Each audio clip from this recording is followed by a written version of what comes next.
we now go into, I think, the bones and the meat of our how would I put it?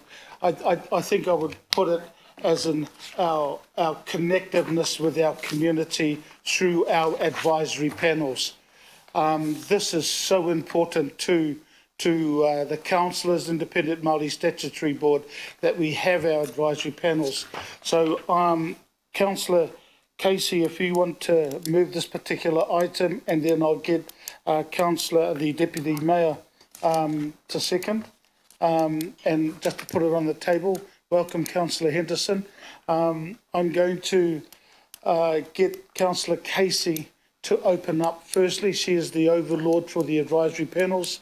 I will then get Carol to speak when we end up going through the presentation, so then everybody is clear on the process for our advisory panels. I will get each of our advisory panels to come through to give us what they want to give us, and then I will ask the liaison councillor to speak, and then we'll get into our pātai and kōrero. Okay, so look, Councillor Overlord, all yours. Thanks, Alfie. This is a big day in the life of the panels because they present to the committee, or the governing body and mayor, their work programme for the remainder of the term. And it's great. It's a big day because what we see is what your community wants through you. And just before I talk about that in particular, I just want to say thank you to Carol and to the staff and liaison councillors who've made this happen. It's a concerted effort.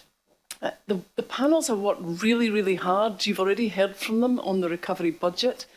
They've been feeding back on the RLTP, the Regional Land Transport Plan, and any number of our asks.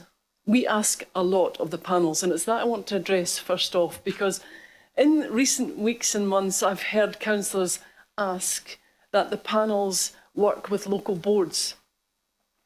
Indeed, the panels would like to work with local boards, but I'd like to say right now that the panels are a creature of the governing body, and we must not allow them to be overworked.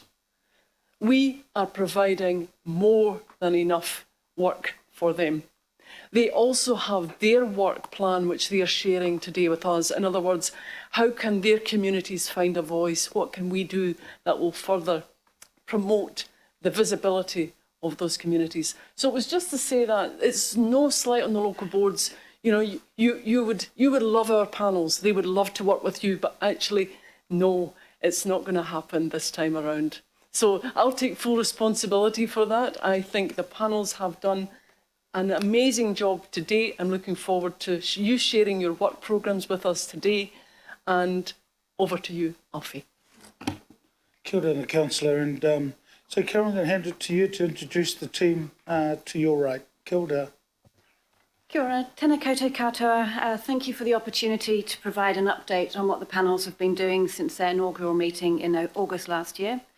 As a consequence of COVID-19, we've needed to work a little differently this year.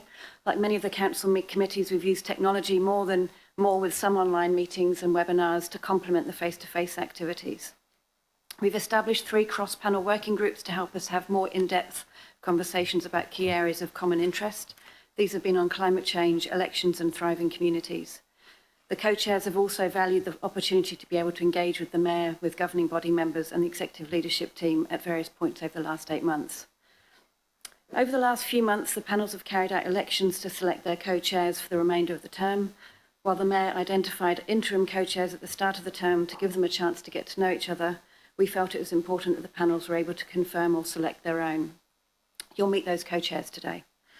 And the main reason we're here today is because the panels are required to develop a work programme and set a strategic agenda for their term, which we'd like your endorsement on. In line with their terms of reference, these should focus on regional policies, plans and strategies. With the later start and our reduced meeting frequency, it's really important for us to have a clear focus so that the panels can have an impact over the remainder of their term. I'd like to thank the panels and the support staff for their hard work to develop these work programmes. And we'll start with our Youth Advisory Panel and would like to introduce you to the team. So you have our co-chairs, Morali Magasan and Chris Bolzat, and our Deputy Lead Officer, Morgan Borthwick. Over to you. So just before you start, there's their microphone, and on the right-hand side is the talk button. And when you finish speaking, if you could turn that off, and then, yep, we'll just go through from that. Kia ora. All right. Inga mana, inga reo, tēnā koutou katoa. Thank you for having us this morning. As was previously mentioned, my name is Murali Krishna Magesan. I'm joined here today with Chris Balza. We are both the co-chairs of the Youth Advisory Panel to Auckland Council, and today we'll be going over some of the key areas we have found that are priority for our young people that need addressing. The 4 key areas that have been identified with the wider Youth Advisory Panel include youth mental health, youth employability, cost of living, youth homelessness, and climate justice. It is to be noted, our Māori and Pacifica well-being will also be considered in our mahi, and as expected, there will be a COVID-19 recovery lens across these priorities as well. I hand it over to Chris to touch on the priorities. Thank you for that introduction, Morali. To begin, we'll start off with youth mental health. We know that youth mental health is an ongoing struggle for youth, especially through current and lived experience. This is one of the largest current health epidemics in our young people today. Studies conducted in New Zealand show that young people aged 18 to 24 show high rates of mental distress. Further to this, our Māori, Pacifica and LGBT communities within the youth are also more likely to face mental distress through that, especially from COVID-19. The youth mental health struggles become exacerbated in already vulnerable communities, so it is an absolute priority for the panel to ensure easy access to affordable mental health care within Auckland. The lack of easy access is currently a huge barrier for many young people. There are many great community providers, but it is difficult to find these for many young people and to connect with them in terms of a long-term mental health outcome. It is continually difficult to get the support for young people in need. Because mental health affects our rangatahi so disproportionately, we want to ensure that Council understands that this needs to be a continued priority. Moving on to youth employability, this is one of the key issues that youth are faced with, especially as we are currently in a recovery phase of a global pandemic. Lots of university students and other tertiary level students are concerned that they will not have the opportunity for internships and graduate roles due to these being slimmed down and having less available for a more full student base. It is a priority for the Youth Advisory Panel to see Council understand where the opportunities are in this job market and ensuring that these are advertised to youth to show where there is an actual potential for employability. We would be interested in looking to the Auckland Unlimited created tool for matching rangatahi from tourism and hospitality courses to matching them to job opportunities in that sector to a wider graduate base and expanding to different employees and industries to help support that transition during the COVID-19 recovery phase. I'll now hand back over to Morali for the other 2.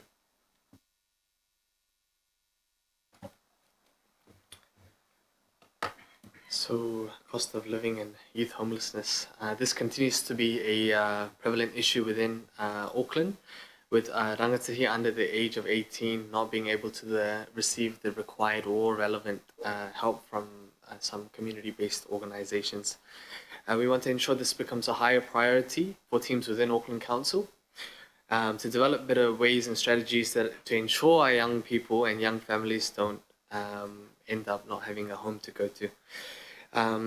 Provide an even spread of new developments and property allocations so as to not gentrify neighbourhoods, creating further disruption to communities and families.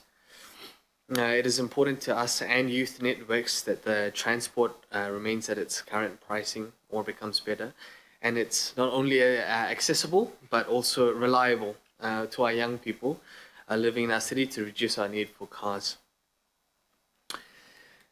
The first 3 points that were touched on are what are currently affecting youth, what they see on a day-to-day basis. Oftentimes they are consumed with that.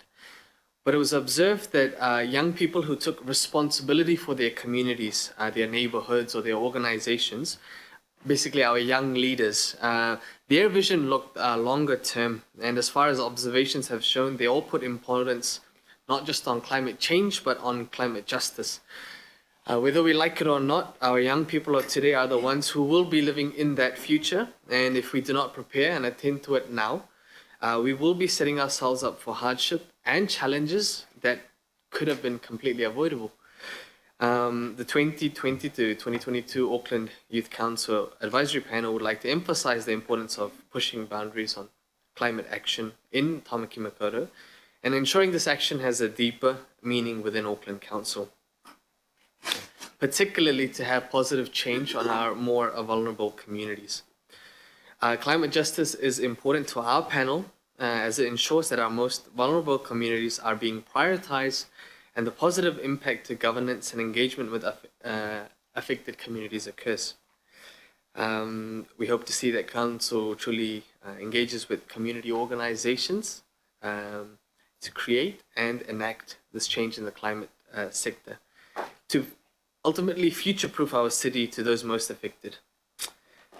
And finally, to ensure Council understands that climate change is one of the cornerstones of our rangatahi's future and that we need to have just decisions made that will allow us to thrive later in life.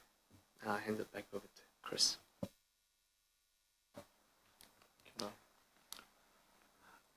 As a panel, we have also been looking at the idea of adding one big program to our agenda for the rest of the term.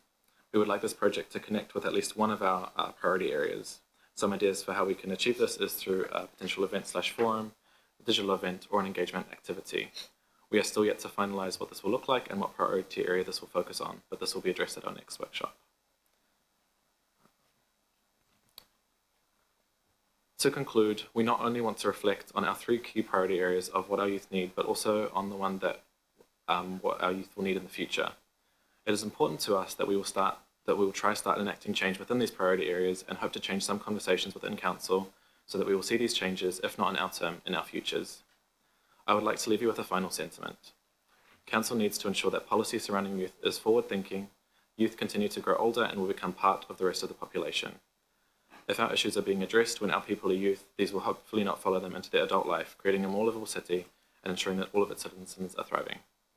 Thank you. Kia ora. That was short and sweet, thank you. Which is awesome. But before I go to Councillor Henderson, who is the Councillor Liaison, I'm going to go to you, Morgan, if there's anything you wish to add, and then I will open it up. But just to say thank you for the presentation and for your work. So Morgan, is there anything? Sweet, all yours. Kia ora, Chair. I'll try to keep it short and sweet as well. I think the purpose of this presentation and presenting the strategic work programs is just to kind of give you an idea of where our priorities are, and that when people come to you as a committee or as council, you think of the Youth Advisory Panel and send them to talk to us as well. Because while we're out there engaging with the community, you guys are getting a lot of people in to talk to you as well, and I think highlighting the priority areas will give you an idea of where our focus is for the remainder of this term. Thank you. Kapai. Councillor Henderson, as the youngest apparently now. Thanks, Matua. I don't have a question. I've got a comment though. Is that all right? Yeah, thanks, mate. Look, firstly, thanks for all your hard work. It's a lot of hard work, and thanks for the support officers as well for your hard work too. And it's my privilege to be involved with this great group. You know, just a few thoughts on this. In a lot of cases, these are the sort of problems that we actually associate with adulthood. That's the sad thing for me. There's this myth that still goes around sometimes of like an idyllic youth life, you know, student life, parties all the time, having fun, kicking a ball around in the park. You know, but it's striking that these youth issues that are a crisis today are homes and jobs and mental health, and through it all climate change that will affect all of those things and more. You know, to take employment as an example, I wasn't 18 that long ago, thanks Matua. When I was 18, self-checkout machines didn't exist. And so we'd rock up to the supermarket or the warehouse or something, and retail jobs on the checkout were like a rite of passage. And it's something that myself and all of my friends had. One generation on, those jobs don't exist anymore. So we've got to find more jobs for our young people. And when getting money is actually harder than ever, housing is more expensive than ever as well. And that's hard. So no wonder there are mental health issues among our younger people. But aside from the doom and gloom, I just want to thank you and salute you guys, the Youth Advisory Panel. Colleagues, these are great examples here of a great generation of people. They are brilliant, they are hardworking. I would say they're not just future leaders, they're actually current leaders, and something that we should be listening to as a city. They should give us hope, and they should be leading the conversations that we need as communities in Auckland. And I want to salute you again and thank you. Kia ora, matua, ngā mihi. Matua kake. Kia ora tātou, tuatai he tautoko ngā mihi atu ki a koutou, ngā rangatahi ko koutou ai, e tautoko ngā mihi o tātou nei Councillor Henderson ki a koutou. You know, I totally agree, bro. You fellas are the leaders of today, actually, and we should listen with two ears and speak with just one mouth. That's the proportion, right? But just to acknowledge your presence here today, but also when I see you there, I also see Jacqueline Paul, who was a Papakura Youth Council representative of former years, who's doing amazing stuff over in the UK at the moment at Cambridge University. So, you know, and that was just started through these kind of panels that inspired and gave someone a, you know, that inspiration to go and say, you know, again, our youth leaders are around the world now, so acknowledge the potential that these things have. So I want to acknowledge that. Also, wanted to, I'm in a discussion later on this afternoon with the DHB around vaccinations, and I wanted to kind of get how can we get our young people, when the rollout of the vaccinations, the COVID-19 vaccinations comes out later on for our young people, that's just about to happen, how do we get the message across? How do we get the opportunity to get the 5 million vaccinated, in particular our rangatahi, and whether there's a role there? I want to get your eyebrow nod or no as to whether there's a pitch that we should be focusing on for our rangatahi across Tāmaki Makaurau, and whether we do that in partnership with youth councils. I'm not saying this should be your priority, but it's kind of one of the key priorities for the country right now. I don't want our rangatahi to have or miss out, basically. That's my question to you. It's a quick signal of help.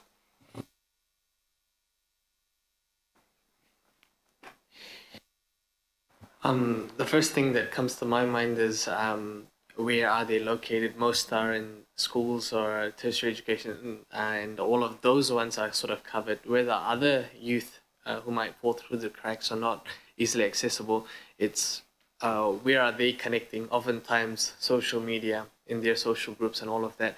And I know Auckland Council does targeted advertising, like I receive it on social media and stuff, so it's not that it cannot be done. And particularly whatever youth platforms that are recently come about, TikTok, etc. Like I'm sure you can advertise on there as well, so it's possible.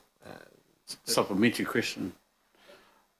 I think the question is more, you know, so that we get it right, can you be involved? I think it makes sense. Yeah. Yeah, just the opportunity to get it right, I think, is right before us. And again, I want to listen to those, you know, TikTok, whatever you think is the appropriate medium to get the message across, because otherwise we'll be doing the same thing again in a year's time and they'll miss out, right? Yeah, taken on board. So just want to say thank you again for your work. Councillor Watson, and I think you'll be the last and then we'll move on. Thank you. Yeah, thank you for your presentation. I note in particular your first priority, that is youth mental health, and I think you used the term epidemic. And that's certainly the case in New Zealand as a whole, and in some parts of Auckland more so than any other parts of New Zealand. So in terms of your work program and your awareness, I don't know what sort of interest you take or in the long-term plan proceedings. For instance, yesterday we had a presentation from one part of Auckland where there's a youth centre that caters for over 1,000 young people a week, which is part of a subdivision where there are over 200 people on a suicide prevention programs in one small part. And they are, and each year they come back, this is the fourth year, they're reliant for council for a portion of their funding to keep those interactions with those 1,000 young people going per week. And they face the very real prospect now of that small but meaningful funding being taken and compromising their whole operation. There's 1,000 young people. So my question to you is, and I realise you've got your own programs and your own priorities, but I guess if we're to turn the very meaningful priorities you have identified into equally meaningful action on the ground, when these cases come up, they need to be dealt with in the way that your panel advocates, and in fact we advocate in all our own policy documents. So I guess at the end of that, and it's remiss of me not to bring it before you, I'm not going to sit here and quiet when that's at stake for our community. Do you have any comments or any perhaps practical measures or advice or advocacy that I think would be in the realm of your work program as it goes to specifics around Auckland? I've given you this example, but I agree with you. I don't think there is a more important issue in Auckland as a whole now than youth mental health, and that employability and other things go with that, of course. So I'm just really interested in your response to that scenario.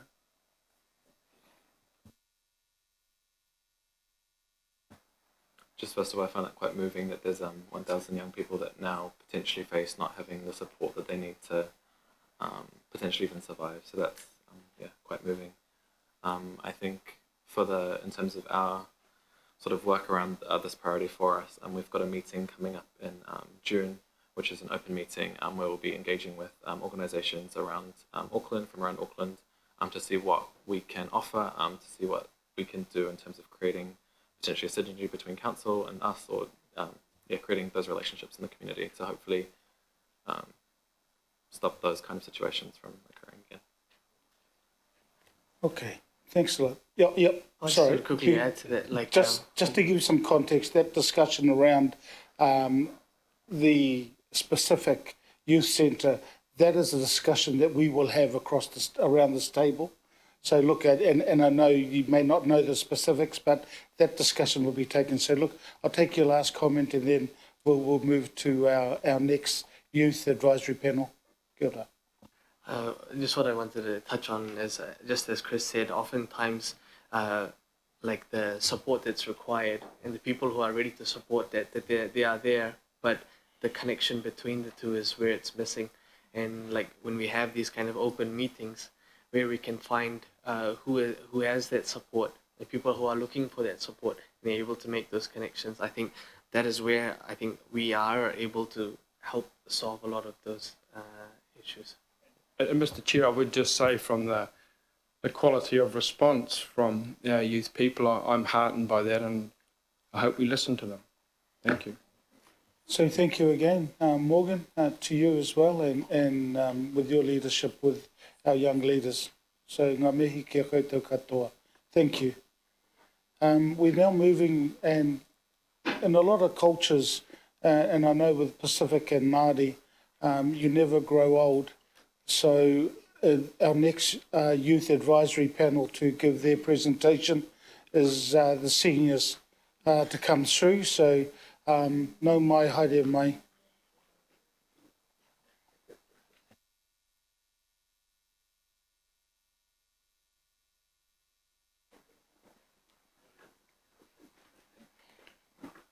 Carol, you and John, I'll leave that over to you. Thank you. I'd just like to introduce our two co-chairs, Gail Marshall and Jay Reid, and our lead officer, John Nash. Over to you.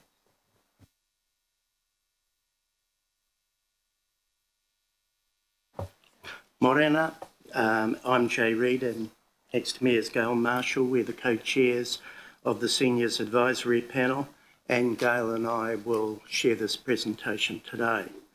I wish it was true that we didn't grow old, but what you have done is given us the opportunity to share a poem with you. So this is a little bit unusual. So I'll just read this, it's short. Said the little boy, sometimes I drop my spoon. Said the little old man, I do that too. The little boy whispered, "I wet my pants."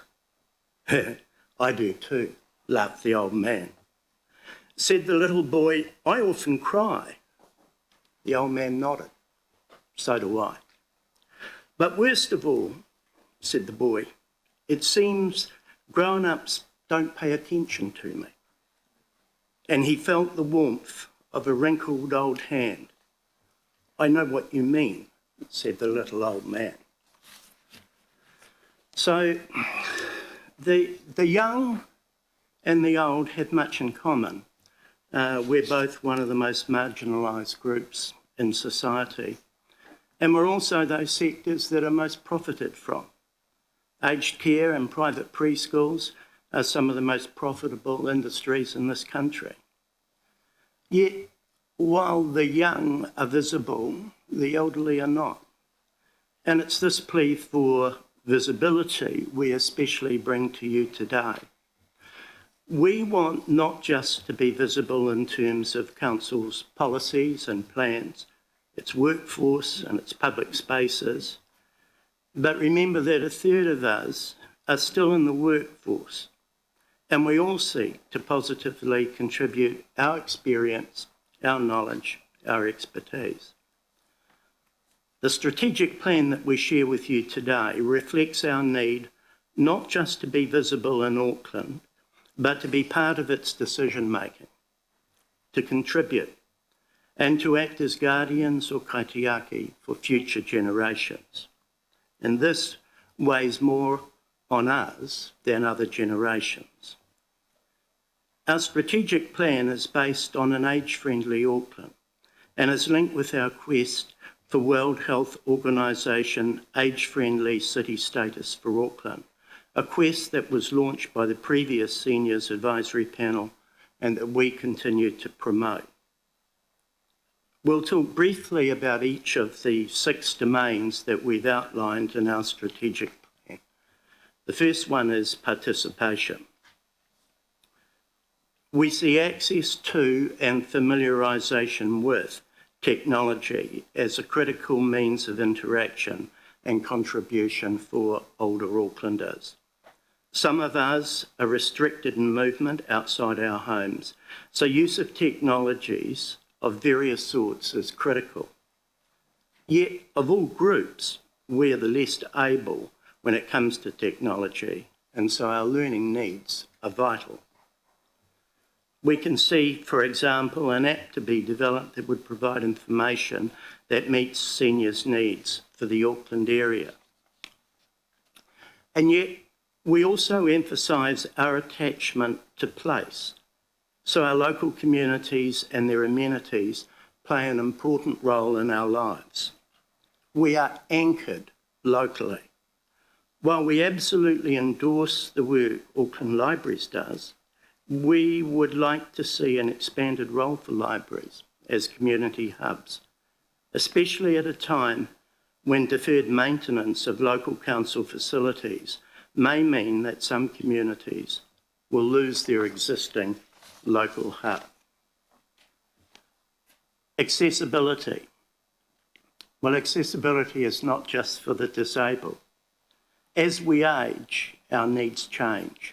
And so we want to work with council designers to ensure that the needs for all ages are met, and not just for housing, but also for public amenities and public spaces. We particularly, for example, want to be assured that all the lifts in the Aotea Centre car park work all the time, and that all the parking machines equally work, and that in public places and spaces there are appropriate places where citizens can sit and handrails when they're needed. We would like to see zoning that enables different housing that supports diverse communities and incentives that ensure developers include elements that support the needs of older Aucklanders. And above all, we want to feel safe in all public spaces at all times. Transport. We support all moves towards efficient, effective and appropriate public transport, moves away from the personal use of cars.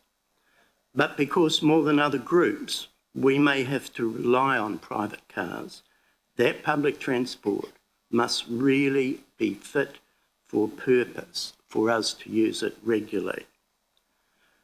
We also may use footpaths more than others, so good footpaths without trip hazards and obstructions are essential. We would like the e-scooter issue looked at critically by Council, and the recognition that footpaths are prioritised for pedestrians. We'd like to see our needs recognised through being able to use our gold hop cards before 9 a.m. to get to medical appointments, to go to hospitals. We want to have a voice within Auckland Transport. We can help them grow an understanding of the needs of seniors as they relate to public transport. For example, we know and can advise the key bus routes that seniors take. And finally, the suggestion that was made in a recent Zoom meeting to replace the only accessible car park outside the new K Road station with a tree beggars belief. It is the only proximal place where seniors and the disabled can be dropped off safely with complete, direct and immediate access to the station. Like others, we value trees, but this is not a suggestion that we support. And now Gail is going to talk about the other three areas of interest: housing, valuing and including seniors, and heritage. Kia ora everybody, ko Gail Marshall tuku ingoa, tēnā koutou, tēnā koutou, tēnā koutou katoa. Well, I've gone from youth to seniors in half an hour, or just over half an hour, which is amazing.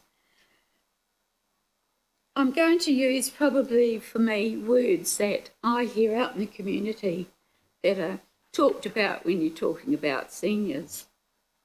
So I'm not going to be talking about plans or resource consents.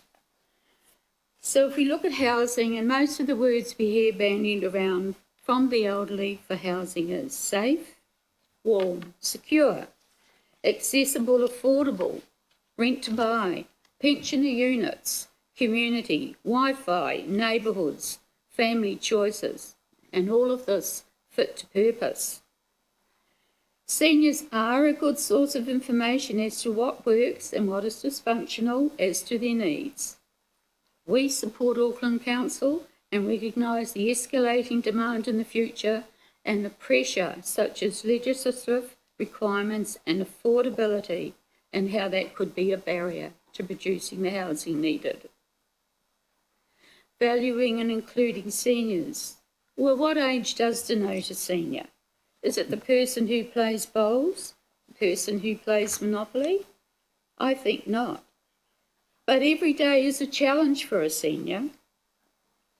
Belonging, visible, training, volunteering, engaged, respected, skilled, represented and working. And being part of a very diverse community is very challenging for a lot of seniors. Well, we can work with Auckland Council to put seniors on the front page and be open to a rich canvas of these. Seniors are an asset to the city. Heritage. Auckland has a rich history, and our heritage and historic structures are amidst the more recent structures we see out in the city today. Well, these do all tell a story of who we are and where we have been. Heritage is not just building, it's our cultural heritage as well. And these are very important. And to maintain these structures is very important. Our heritage,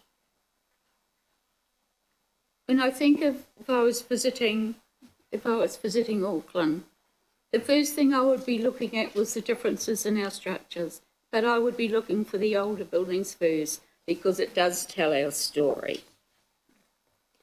I'm going to mention cemeteries. Yes, and I'm afraid it's very important for all of us to think about this and think of how our cemeteries are going to change in the future They're changing now, and there are enormous problems around where we're all going to go when we depart this life. But it is something that needs talked about. I know the records are in need of being digitised and information readily accessible for families, and especially for the purpose of genealogy. Auckland City held an open day at Waikumete Cemetery, which is classed as a park, a public park, and this was a great success and much appreciated by the visiting public. It gave them the opportunity to get rid of all the fears they had about what happens. The whole cemetery was open. You could see the cremator, and we talked to, and we saw Muslim burials and Jewish. And I think this is something that people have to talk about to demystify who we are, what we are, and where we end up. But I see that there is money to be spent on our cemeteries, and how we manage that, I have no idea.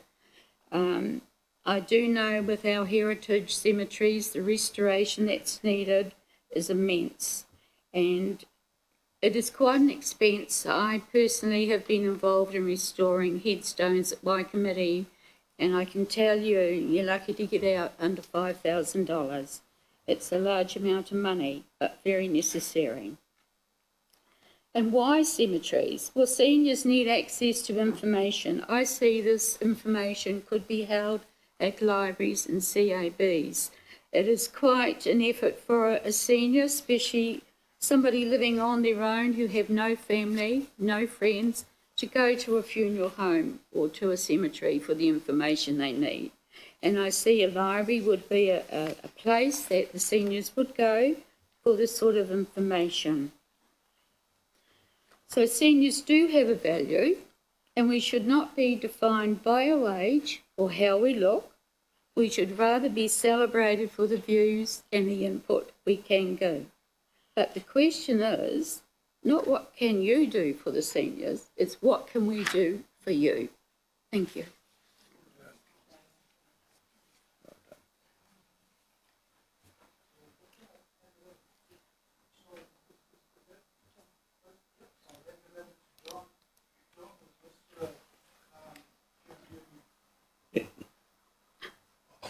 I thought she was calling me Mike, but I had to put it on. So look, John, I'll hand it to you, and then I'll get Councillor Mulholland to start off, and then we'll go through, knowing that we've sort of run over time. But I make no apologies for allowing this to continue. Thanks, John. Kia ora, Mr Chair, members. So just reiterating the co-chair's views, you'll see from the strategic plan that it is in the context of age-friendly Auckland.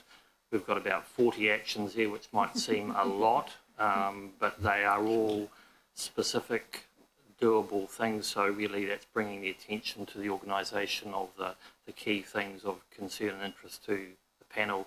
And I guess, as noted, the previous panel introduced and got age-friendly Auckland across the line. It's currently being written for approval in this term of the panel.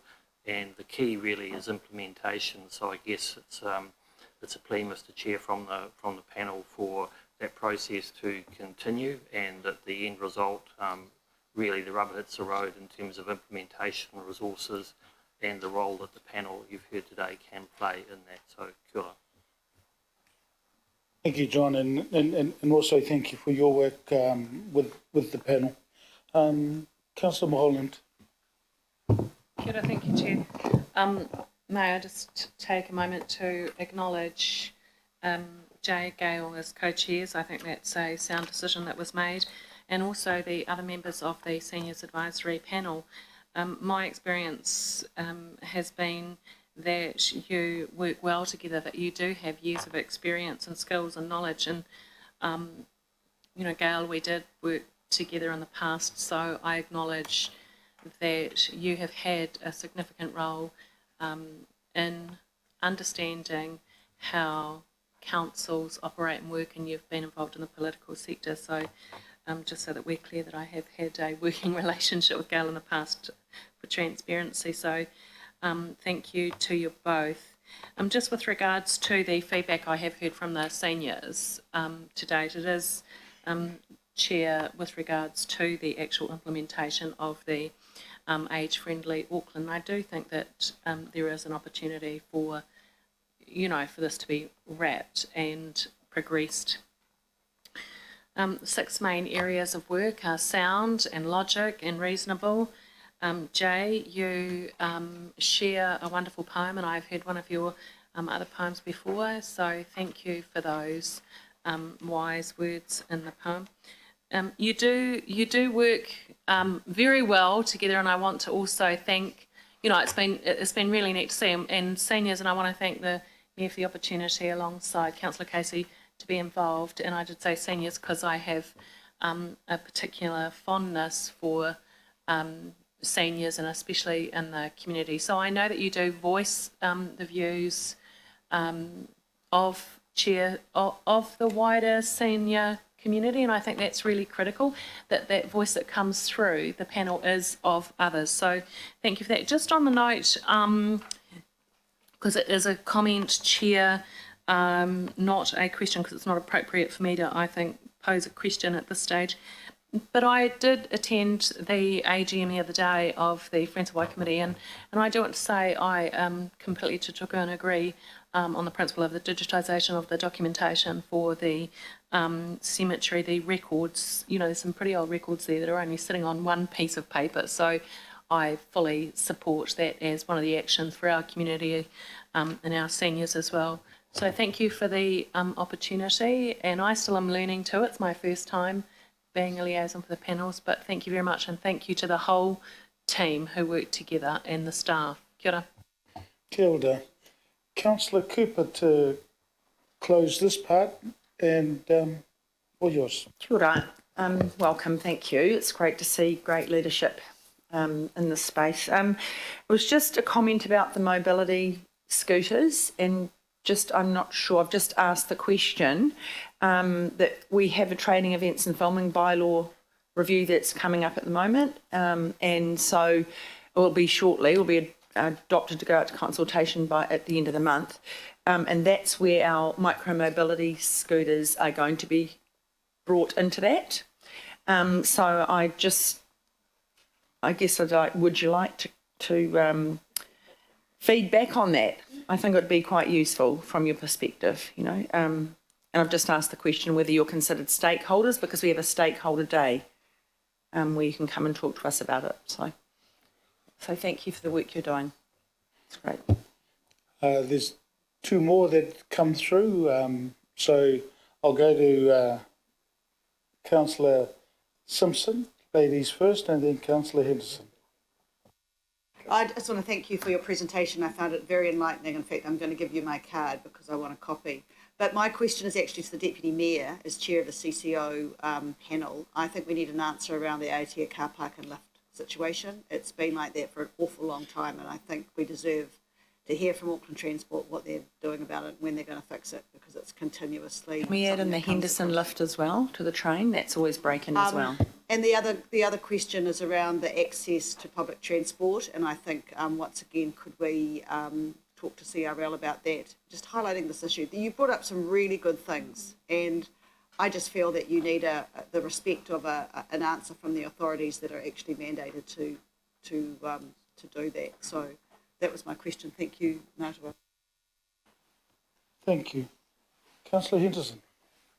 Thanks, Mātua. Kind of a question comment. So as I've mentioned a few times around here, I'm a mobility user. I commute to town via e-scooter, and I think it's fantastic.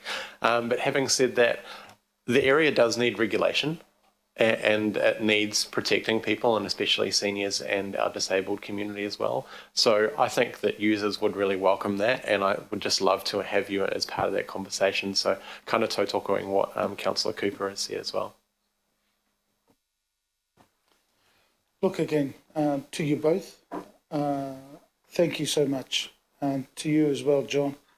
Thank you, and also to the rest of the panel. So, ngā mihi kia koutou katoa. Thank you.